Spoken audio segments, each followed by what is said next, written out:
Okay, so let's dive right into the project by understanding the management objectives at each phase. What we said in the company structure module, module number one, is that it is the strategic layer of the company that funds projects, right? And we also said that the folks at the strategic layer tend to be big picture thinkers who are usually not that involved in the details. And so the way that the management of the company keeps an eye on the project to make sure that they're getting what they need is by making clear the objectives that they have at each of those different phases. So if we are to look at the really the first phase of the project, which is the business case phase, we can see that management has really two main questions in their mind, right? They have two main concerns. Out of the funding phase, what they really want to know is one, which or what solution are we building? And how much is that solution going to cost us, right? And so as we said multiple times throughout this course, is that the purpose of the funding phase of the project is really to help senior management understand whether it's worthwhile for them to spend the money that we're asking them to spend in order to execute the project, right? And so what you should always have in mind as you're working on a business case is these two main questions. Have I really explained to my audience what the solution is going to look like?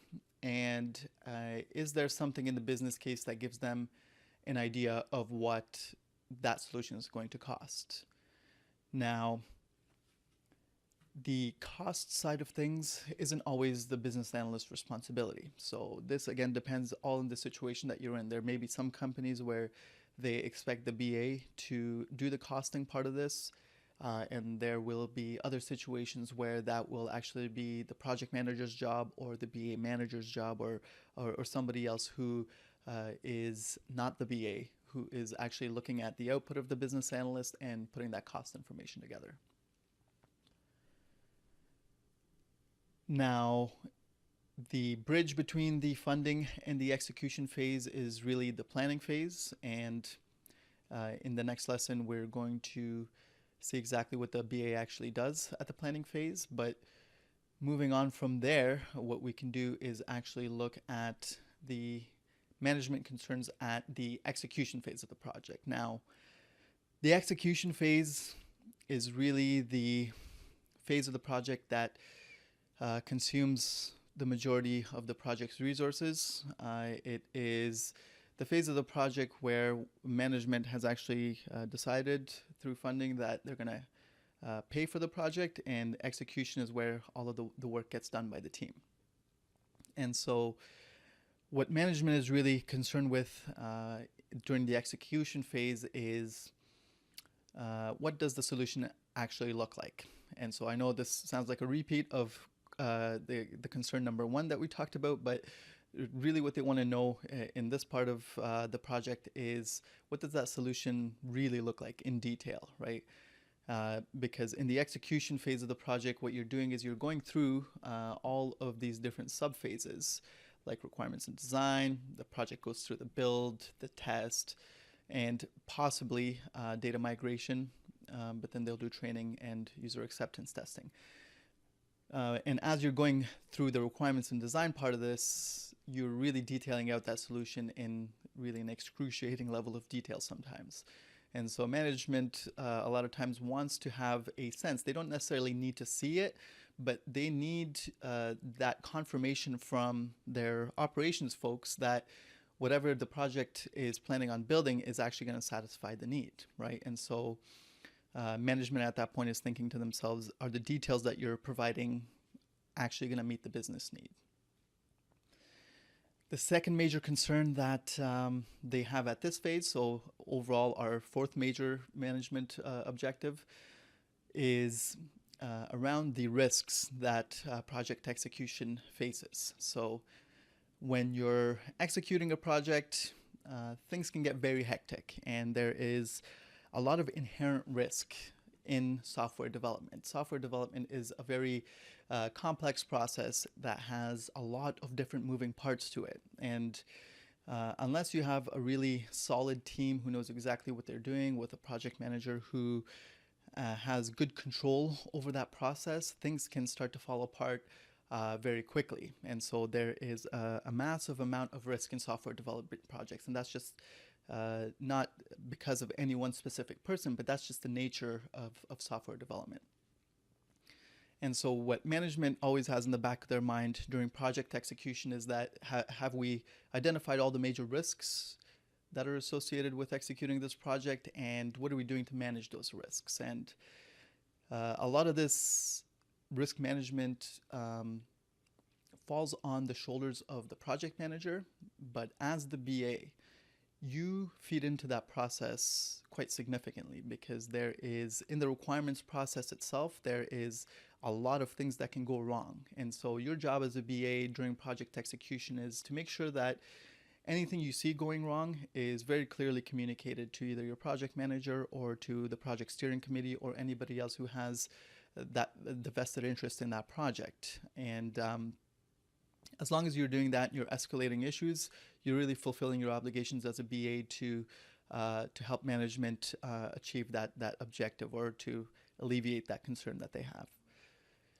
Now, once we start to get out of the execution phase and we're releasing the project, what we do is we get the solution into the support phase of the project. And so when a solution has been transferred, as we saw in the change control process in module number 1, once the PM or the developer has managed to go through that gauntlet and get their application into the production environment, we are now in the support phase of the project.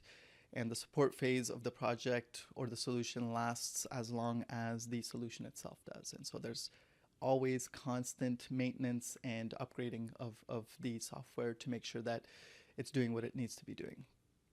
And so as we're making that transition, as we're doing this release, the management concern there is around disrupting how the business is operating today. So remember that what we're basically doing as BAs and as a project team is that we're looking at an existing situation that the company has, and we're trying to get them to shift into this new world that we've built for them, right? And the process of how they go about moving from here to the new world, if it's not managed properly, it can be a very rocky one, and it can create a lot of business disruption. And so management always in the back of their mind has this concern that we don't want the business to stop operating just because we're making a transition into a new world, right? You have to be able to do things in a way where the business can continue to function as they're making the switch. They have to be able to continue to function and to keep the company operating as you make that switch. The sixth major objective that management really has in the back of their mind has to do with the ongoing support and enhancements that the solution needs. And so really what they're thinking is, does the software do what it is that we want it to? Are there any major defects in the software that were introduced when we released it? How can we go about fixing those? But even more importantly, in the long run, they're thinking to themselves, look, we just approved a business case where we spent probably a lot of money to put the solution into place. Now, what are we going to do over the course of the next 5 or the next 10 years to make sure that as our business continues to change, that this solution keeps up with those changes, right? And so when a solution is in the support phase, management is always has this idea in mind, and that becomes very clear to the project team or to the IT department, because most IT departments will have a lot of requests that come in from the business to say, look, our software works like this, and maybe that worked for us in the past, but things have changed so much that we need this now to change a little bit. We don't need to replace the entire solution, but we just need this one aspect of the software to change. So how can we go about doing that? And so with all of these 6 management concerns front and center, what you should have as you're looking at solutions and you're going through the different phases of the projects, you should have a pretty clear idea of what the strategic level of the company is really thinking at each of those different phases.